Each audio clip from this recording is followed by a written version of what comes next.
Your brain is the most powerful weapon in the world. Your brain is the only thing you have when you're going through depression, when you're going through hard times, when you're going through death, real life. You can't Google that, man. You're alone. You're alone. You may have a shrink you're going to, you may have a best friend you're going to, but there's 24 hours in the day where you're alone in this brain, and your brain is talking to you in all kinds of ways, and it wants to control you and pull you in these different pockets.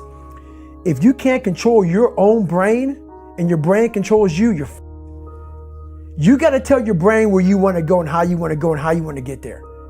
You got to control it. If not, it's over. What existed for me was, okay, man, how am I going to make this work? And all I knew back then was hard work. The only way anything gets accomplished. That's all I heard back in those days. You got to work hard. You got to work hard. I'm not getting I can't get this paragraph. I can't remember what the f***'s in this paragraph to pass this test to get in the military. Read again. Still not getting it. Read again. But if you're not getting it, write it out.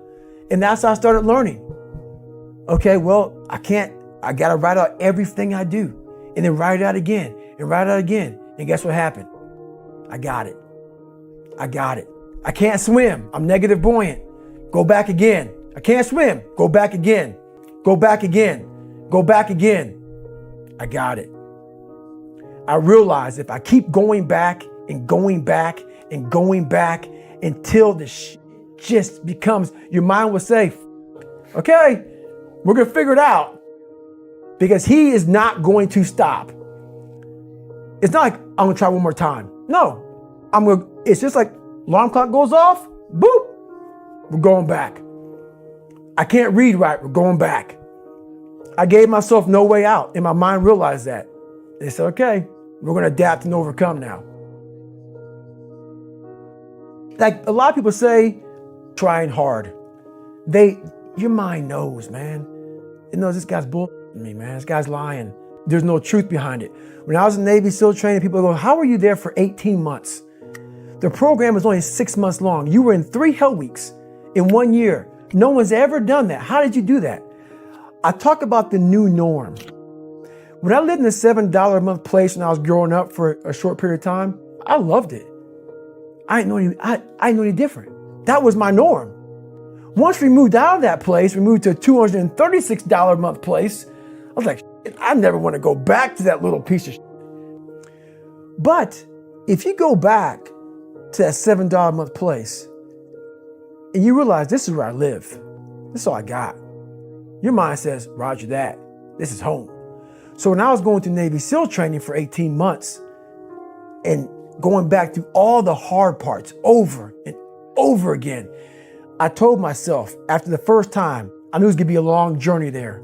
My body was breaking down. It was just how it was going on. I said, you know what? This is my new norm. So my mind said, it's like going to work. Like you go to work, you put your suit and tie on. I go into suffering every day. Every day, suffering, being broken, duct taping my feet up, stress fractures, shin splints, being broken. This is my new norm. And your mind says, if we're not broken, this ain't normal.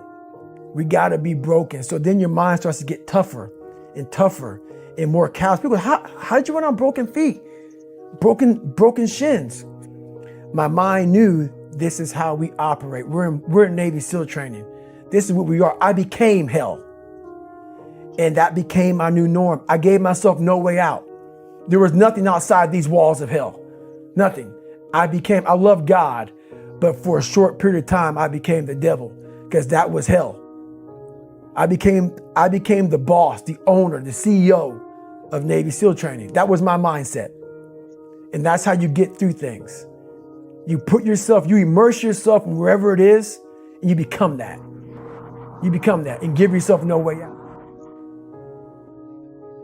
When I was 297 pounds and I was fat as hell trying to be a Navy SEAL, the scariest thing in the world to me, even to this day, was that could have been the rest of my life. I thought then I was trying hard. That's the scariest thing in the world. I thought then, 297 pound, working for Ecolab, spraying for cockroaches, making $1,000 a month. I thought that was me at my 100% potential. Come to find out, a few years later, I wasn't anywhere near that. 106 pounds less, graduate Navy SEAL training, went on to do all these other things. Looking back on that, that was me trying hard. That's why people got to understand what is in us. We have no idea until we start trying hard. And I mean really trying hard, where you're obsessed with, hey, this is my new norm. My new norm is that, wow, this isn't always fun. It's not always meant to be fun. And that's when you know you're trying hard. People hear my story and think this guy is sadistic. I realize how the brain works. I figured out how the brain works. I'm a scared kid, and that's what gives me so much power. I had no foundation, and I built this off of just researching the mind. The feeling you get is basically invincibility. You realize that you can't do it all the time. When you need to do it, I know I can go to a place that I can live in. And when you know that you can run on broken legs and you can do certain things that a lot of people can do, but they're not willing to do, this power, this sympathetic nervous system of fight or flight, and you're fighting, it gives you this charge of energy of when you're sitting there at 3:30, 4 o'clock in the morning and you're duct taping your feet up because they're broken, and you're doing it by yourself, and you're going through arguably one of the hardest training in the world. And these guys, most of them are healthy, and you're going through it broken, and you're already at a disadvantage, but you're still there. You can feed into that and tap into that for a lot of power. But if you look at it, well, I'm broken, man. I'm not gonna make it. But if you look at it as, man, I'm broken and I'm still here, and I'm fighting, and I'm gonna find a way to get through this because I have no other place to go. It gives you a lot of power. When things start to suck really, really bad, my brain and a lot of people's brain, they don't go to your dad beating you up. Your brain says, we gotta get the out of here. This is miserable.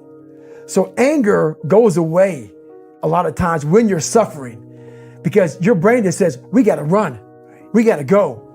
So that anger is not popping up saying, oh, I wanna show them, I wanna show those people. No, there has to be a much deeper, and when I say deeper, it has to be down to mineral soil. It has to be down to that nice mineral soil where nothing can burn. You can't burn dirt. So it has to be down that low, that literally is something in you that's at the core of your soul. But you don't find it unless you spend a lot of time with what you want to be in life. I can't give that to you. Right. You can't give it to somebody. When you find your true passion in life, and my passion for me was like, oh, I want to be, I don't give a Navy SEALs, Army, I don't give a shit. I want to serve my country. I want to be someone that I'm proud of. I want to look at myself in the mirror because I was so disappointed. That accountability mirror I talk about, I was so disappointed in what I saw every day. I wanted everybody to love David Goggins. And a lot of people did. I didn't love myself. But I knew a lot of us want to find peace first. So people say, man, you always talk about this suffering and pain and I'm at peace right now because I went through that. Right. You don't find peace first. If you do, Merry Christmas. More power to you. More power to you. I found peace on the opposite end of finding myself. And no one really finds themselves without going through trials, tribulations, suffering, accountability. And accountability is suffering. Being accountable every day for doing right for yourself, for the people next to you, it's miserable.